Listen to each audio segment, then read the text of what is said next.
And we are live on Energy Superheroes. Today, we are excited to have Chris Cannata.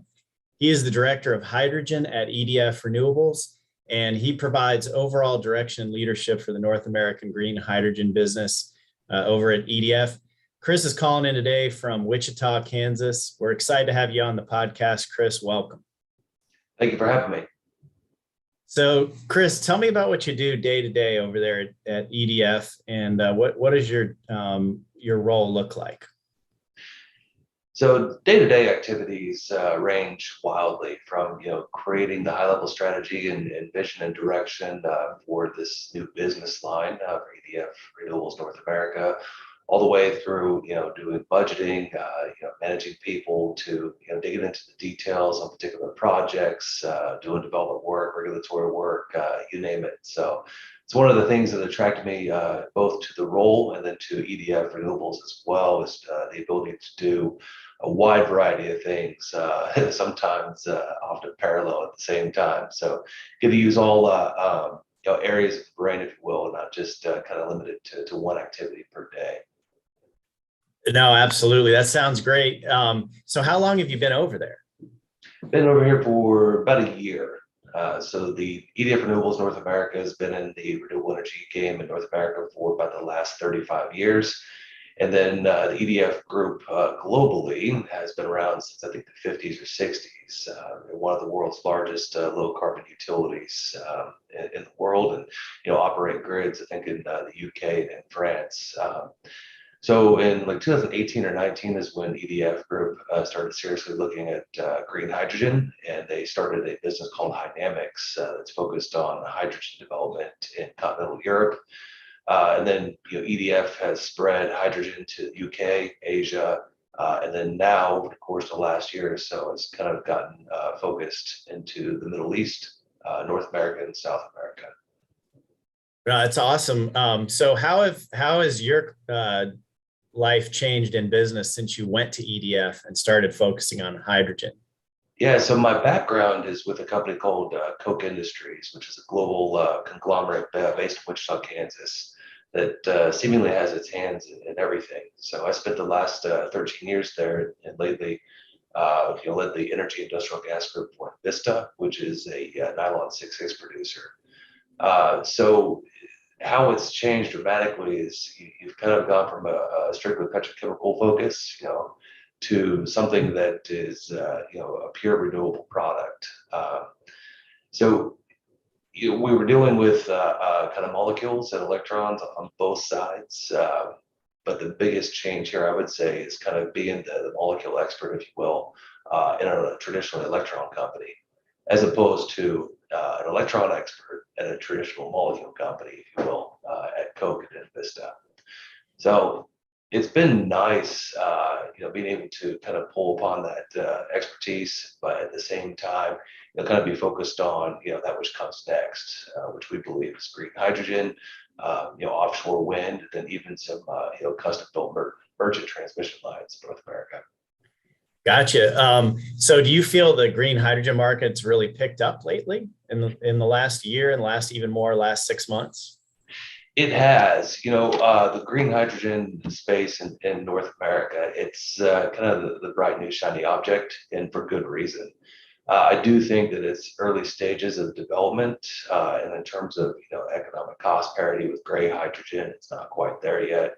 I will say that announcements and early adoption has picked up, and certainly interest has picked up as well. And then by the middle of this decade, and certainly towards the end of this decade, we're going to see a lot of steel on the ground and start to see some of these early costs being driven down as well. Gotcha. Is it the electrolyzer cost is the biggest thing, or is it the overall project cost, or what do you see as the biggest barrier to getting it down to that more parity level with gray hydrogen? I think all of the above. So electrolyzer costs, there's several roadmaps out there and several technologies that are going to be driving that down. Obviously, manufacturing utilities, economies of scale, will assist as well. But yeah, overall plant costs, they're high right now, as with any kind of new technology. I use air quotes because hydrogen's been around for about 100 years or so. And then certainly electricity costs. green hydrogen makes a lot of sense, when, for example, you can store excess renewable energy, for example, in the form of hydrogen. Obviously, the round trip efficiencies aren't great, but if you're dumping into the grid at negative power prices, or you're curtailing it, then that's less of an issue. So the electricity price declining along with everything else is really going to help drive adoption. Plus, any taxes or incentives that come down the pipe will only help. And then certainly, and something that I'm pretty passionate about, is the end user, that's going to be requiring products made with green raw materials and factories powered by renewable energy. That's going to naturally kind of elevate the bar, if you will.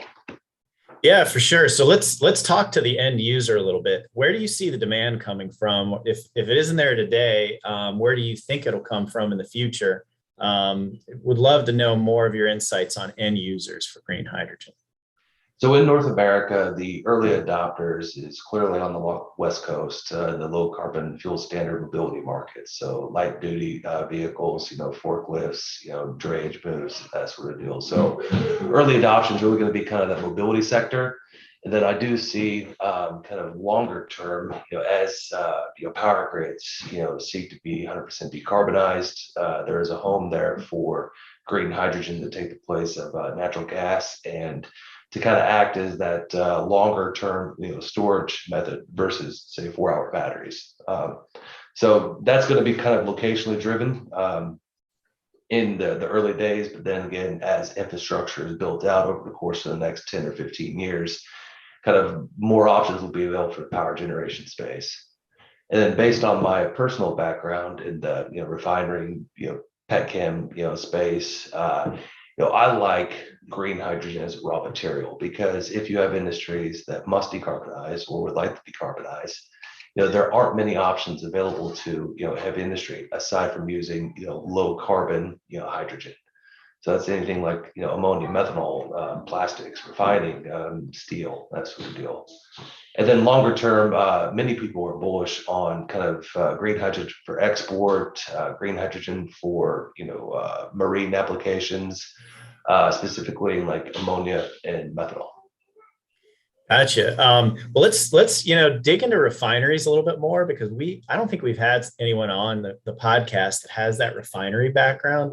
Would love to hear your thoughts on that, and what's the timeline, and maybe you could talk a little technically, because I don't think a lot of people know how hydrogen is used in a refining operation. Would love to get your thoughts on that. Yeah, I should clarify my expertise is on the petrochemical, but so I currently speak to refinery as well as probably some others that you have or will host. However, kind of in that space in general, it would really be dependent in the short term on kind of the end use customer. If you have an oil refinery that's producing gasoline, the owner would need to make sure that that is an asset that's going to be around for 2050, 2060 time frame. If not, there may not be a need to decarbonize by adding the expense of green hydrogen.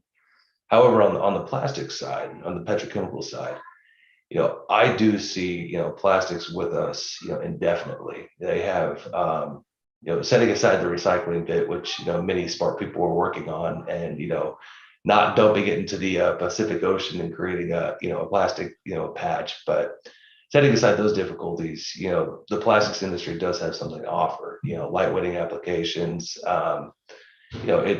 It's tremendous relative to its alternatives, and so we as the green hydrogen industry need to make sure they can do that in a sustainable, environmentally friendly way as possible. So adoption is really going to be dependent upon those end users that will need to that need that green attribute of the raw material more than the kind of absolute lowest cost.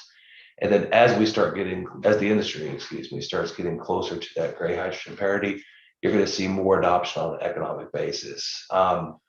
That could be, again, a lot is dependent upon end user policies, incentives, but that could be towards in this decade or the early 2030s when this is really picking up in that space. Yeah, for sure. I mean, if you saw something like a carbon tax or something, then people are going to adopt rapidly. So to petrochem, how is hydrogen used in that operation? Just walk me through that, because that's something I don't know. Or are you seeing it replacing, say, natural gas in some sort of process within the plant? How does it actually work technically within a petrochemical facility? So it could be both in certain applications. And what I know best, again, as I mentioned earlier, is nylon. It is a major raw material to create the plastic itself. In other applications, I could see that it could displace natural gas. For creating plant steam, and that's what we deal with boilers. However, I believe that unless there is some sort of penalty or incentive, both on the nat gas or the hydrogen side, I don't know if I would adopt it just to create steam personally. Gotcha. All right. Well, I think that gives us a good description in terms of the development side. As far as building out green hydrogen facilities, what size are you guys looking at? What's the right size plant? How do you know? Because you're not sure about the demand side. So how do you size your plant that it makes sense economically?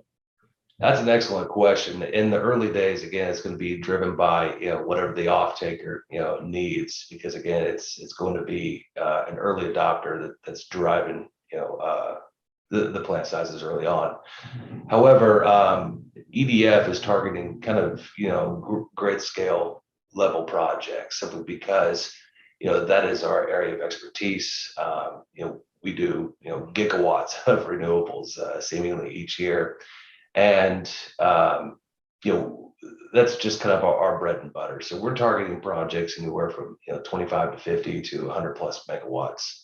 And we've seen kind of a tipping point. Recognizing where the industry is in North America right now, we've seen kind of a tipping point at kind of that 25 to 50 megawatt range, which is something that starts to really interest us and starts to kind of drive down cost. All right. So if you do for round math, say a 50 megawatt project, how much hydrogen does that project produce in a ballpark? And if it's a hard calculation, tell me. But for me, it's always tough to convert from megawatts into kilograms. And I'm sorry to give you a math problem, but it's one of those things. Like, I have a power gen background, and it's easy for me to understand, okay, megawatt is a megawatt, but now we're going to a fuel in kilograms. Doing that conversion is tough sometimes. It is. So just doing, again, some rough math, a 50 megawatt project operating, 95% of the year. So that would imply, kind of behind the meter, renewable energy backstopped by, say, renewable energy from another, EDF asset, or, from the grid, depending upon what the customer and the rules allow. That could produce anywhere between, call it 7 to 7.5 million kgs per year. Okay, no, that's a good number. And then, I've seen a lot of people talk about tons per year, right? So if you do 7.5 million kgs, you divide it by, is it 2,000 to get to tons? Kgs should be divided by 1,000. Or by 1,000, excuse me. I'm showing my my lack of math skills. No, that's all right. So that's call about 7,000 to 7,500 tons per year or so. Gotcha. Rough. And so then you could be displacing gray hydrogen, or you could be displacing diesel, and depending on what other fuel you're displacing, you'll be able to come up with some amount of CO2 that you're reducing by putting that fuel out there, because the hydrogen, of course, has zero emissions. So if you can produce it with no emissions, you've got something that's really green. Is that sort of the calculation that people look at? Correct. Yeah, especially in the markets as they exist today. Many people, including ourselves, we're targeting that California GREET 3.0 model to kind of, some of the early standards in terms of carbon intensity of the hydrogen. And I think that's fair based on where we are right now in terms of scope 1 emissions. But longer term, again, it's a lot's dependent upon policy rules and end user. But I could very well see EDF building a large scale production facility. Then you have different tiers of low CI hydrogen available. So obviously the highest cost here, if you will, where it would be the hydrogen created, purely with behind the meter renewable energy. So whether that's wind or solar or complemented by battery, what have you. Then, given our footprint, which is the largest in North America, we can bring in renewable energy power from other assets, and that could be kind of a next tier in terms of both a little bit higher CI in exchange for a little bit lower price. And then again, to drive that electrolyzer utilization rate up as high as possible, it can be backstopped with electricity from the grid in some instances. And then, to be made green, you could, purchase and retire renewable energy credits, for example. That's kind of a sticking point in where we are in the North American green hydrogen industry, because there's not a unified set of rules. And so, some customers are saying, nope, it needs to be just behind the meter, kind of forget price. And others are like, well, hey, we're still price sensitive, but we still need that low carbon intensity hydrogen. So it's kind of a mixed bag. Gotcha.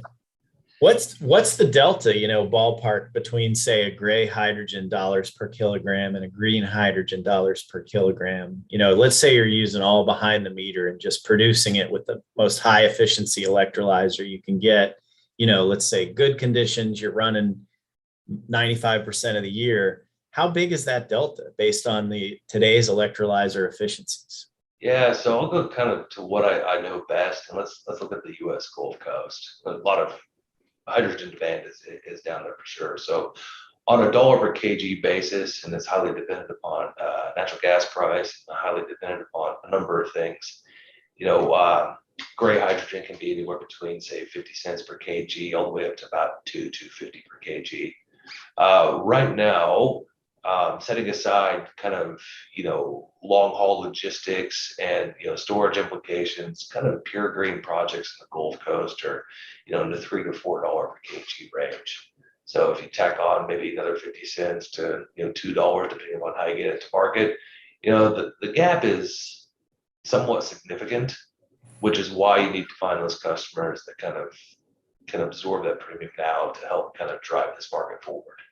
No different than where the solar market was in 2005, when people were signing No, for sure. $110, $120 per megawatt hour PPAs, and now what solar is like, what, 40 or 50? I don't even know. So, it's lower than that. And so when you tell me that that's the delta, I do think back to 2004 or 5, because that's actually when I started monitoring the solar energy market. And back then they had concentrating solar power, and they really weren't using PV.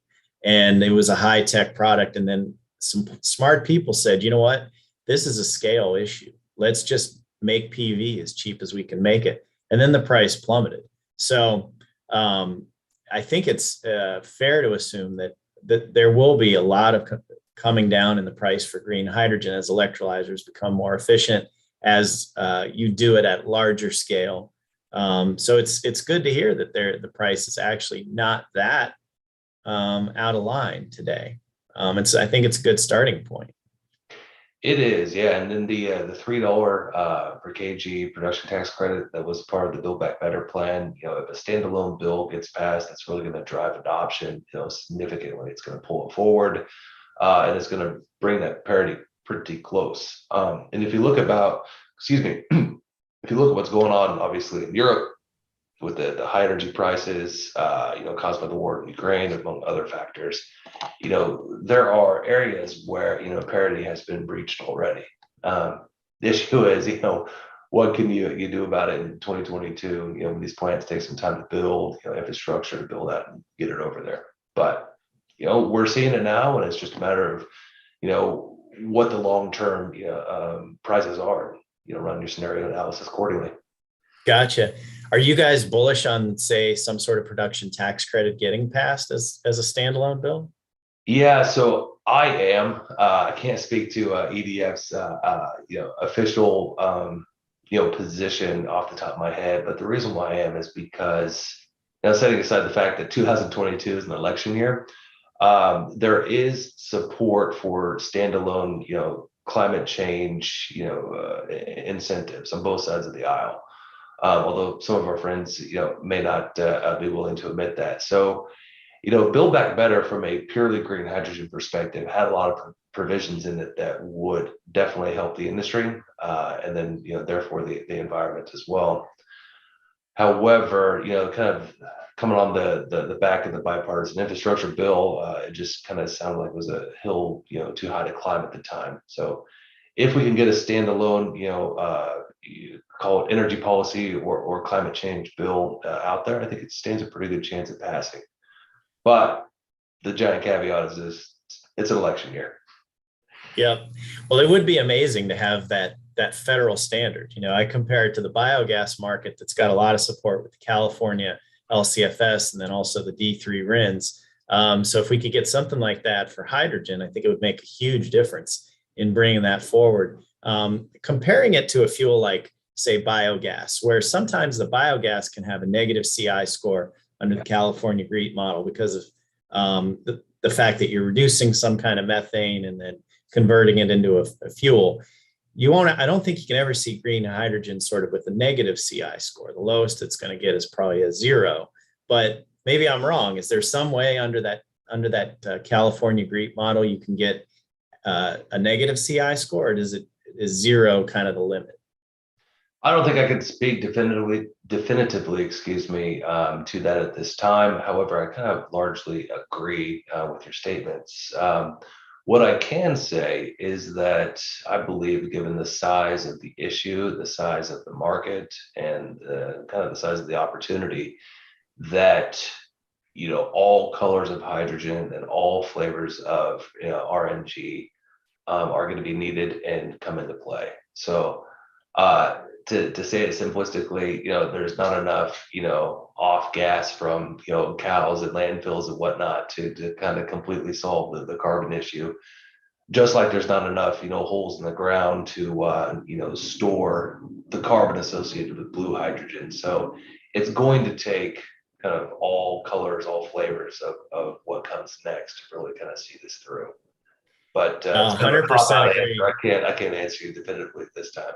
Yeah, I hear you on that. No, you think about 51 billion tons of carbon is a lot of stuff, period, right? It's an enormous amount of stuff. So in order to reduce that amount of annual carbon emissions, you got to have everything. It's going to take all hands on deck, so to speak. And that's my point of view, at least. Yeah, agree. So, well, tell me what you do for fun out there in Wichita, Kansas. I personally have never been out there, but I hear it's beautiful. Well, you're not missing a whole lot. If you like what most people think of as Kansas, that's it. So South Central Kansas is pretty flat, pretty farmland. For fun around here, there's great hunting and fishing. Me myself, born and raised out here, it's just kind of home, right? So hang out with the kids, work around the house, just kind of normal day-to-day stuff. I like to say that I'm probably one of the most boring people you'll meet, and I'm perfectly happy being boring to a certain degree. When you've got space around you, certainly a benefit during COVID. What was your work experience like? Have you enjoyed working remotely? Do you miss going to the office physically? What's that been like for you? So the remote situation is working out quite well. I am in the various offices and visiting with customers and on the road quite a bit. So it's nice in that being centrally located, kind of being able to reach anywhere in the country or North America pretty straightforwardly. Then it's also quite frankly nice to be responsible for all of North America, yet sit in the central time zone. So it makes kind of calls quite nice. But in terms of being in the office, I don't feel that I'm necessarily missing anything because I am in the office, quite a bit.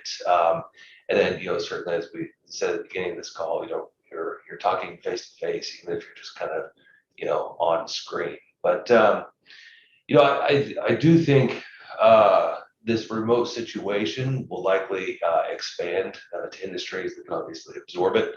And I think that it's producing, I can't obviously say this definitively, a happier workforce in the sense that, folks in like not Wichita, can avoid commutes unless there's, significant reasons for being in the office, say team meetings and face-to-face, customer visits, that sort of deal.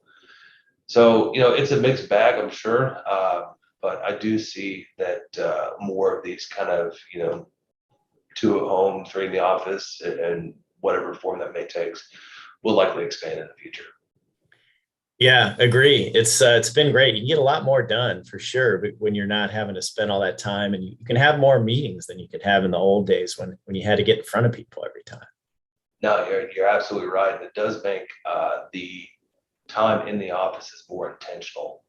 Um, there is a story where, we after COVID, we were back in the office in my previous role, pretty quickly. As you said, space in Wichita was pretty few and far between, and Kansas at large wasn't hit nearly as hard as other areas of the country. So, within reason, for folks were encouraged to be back in the office. But what we discovered, because conference rooms were limited to, one or two people when traditionally they held, I don't know, 8 to 16. Was you would be on Zoom calls, team meetings, and you would basically be hearing the person in the office next to you. So it's kind of like, let's come to the office just to do what you and I are doing now. So that's going to be dependent upon each company to decide their best path forward. But I would say largely, in my experience, what I've seen at EDF, this has been working well. Ah, that's great. Have you guys started going back to trade shows as a company? We have. So I've attended a few. I believe that we had some representatives at ACT Long Beach last week, and I believe some folks are at ACP in San Antonio as we speak. Good stuff. And what shows are your favorite? I don't want to get you guys in trouble, but which one do you like the best? Do you think's the best well-run show? Oh man, that's a tough one. Yeah, I better shy away from that just so I don't step on anything, and then yeah, I would have to probably give that more thought than I would want you to have to sit here waiting waiting on me. No, gotcha, man. Don't want to get you. I could say I love the Power Gen show. I used to go to that a lot because I thought it was a good broad show, and then they combined Distributech with it, and it was a pretty good show to go to. But I know there's a lot of great shows out there, which is real cool. Are you involved at all in the finance side of the business, or do you focus purely on operations?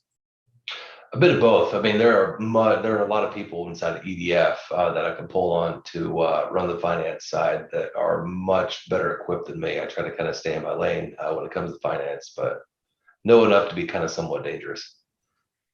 Yeah, for sure. I mean, I always look at things from the finance side, and that can always be a challenge with getting projects built. But I think EDF has a huge balance sheet, so you probably are able to finance a lot of stuff yourselves without outside capital. Yeah, that is one of the strengths that I see of EDF. As being such a large company, a global company, that we're not just a desk and a phone development shop, if you will. Have a long-term ownership mentality. We own and operate our assets. We're willing to, as you said, balance sheet finance things. And then even we have done, especially for our utility customers, I mean, we're more than willing to design, build, and sell projects for them. So we bring a lot to the market as opposed to just being a hydrogen provider or a renewable energy provider. And I think that a lot of that is down to not only our finances but the way we are able to operate given our size. Gotcha. On the utility side, you mentioned utilities, which I think is a great point. Which utilities do you see are really jumping into the green hydrogen market and or sort of forward thinking in terms of their operations? So in terms of green hydrogen, look at the areas that have 100% decarbonization goals. The recent announcement with the city of LA through Los Angeles Department of Water and Power, they are converting a coal plant in Delta, Utah to a 70% hydrogen net gas blend with a goal towards making that facility 100% hydrogen as things improve. So that's kind of covering the city of LA. And then Arizona has announced some decarbonization goals that could require green hydrogen to kind of fill in the gap between wind, solar, batteries, you name it. Um, I would say that anywhere where is the political will and the regulation, similar to RPS standards back in the day, is where you're going to see kind of more adoption of green hydrogen, at least in the short term. As we reach parity and as kind of infrastructure gets built, you could see a lot more opportunistic plays on the utility side. No, good stuff. We're going to wrap it up here pretty soon, Chris. But before I let you go, is there anything that I should have asked you that I didn't ask you? You think the audience really needs to know about green hydrogen that's not so much out there? Well, considering that there's a lot out there, yeah, nothing comes to mind. I would give the audience, I would probably caution. There are a lot of announcements, and there's a lot of, hey, we're going to build, multi, gigawatts, this and that, and while I hope that happens, just say we're kind of in that stage of the market where there's more hype than reality. So just kind of tread cautiously but optimistically, I would say. Yeah, I think that's definitely good advice. We of course saw that same thing happen in the beginning of the renewables with wind and solar, where I think there was 14,000 or something developers in the interconnection queue at one point, backed up. Wow. And so it went crazy in the beginning, but then of course a lot of good stuff did get built, and I think we'll probably see a similar path here. But green hydrogen, certainly exciting market. Chris, I really appreciate you coming on today, having you on. The audience is definitely excited about green hydrogen. We get a lot of notes around it, and appreciate you sharing your insights today. Absolutely, it's my pleasure. And yeah, if anybody wants to reach out, I'm here to talk. How can they get in touch with you, Chris? So I can provide my email and phone number. All right, so reach out to us, and we'll get you in touch with Chris if you want to talk green hydrogen. This has been Peter Perry with Energy Superheroes. We had on today Chris Cannata. He's the director of hydrogen at EDF Renewables, and he's based out of Wichita, Kansas. Chris, thanks for being on today.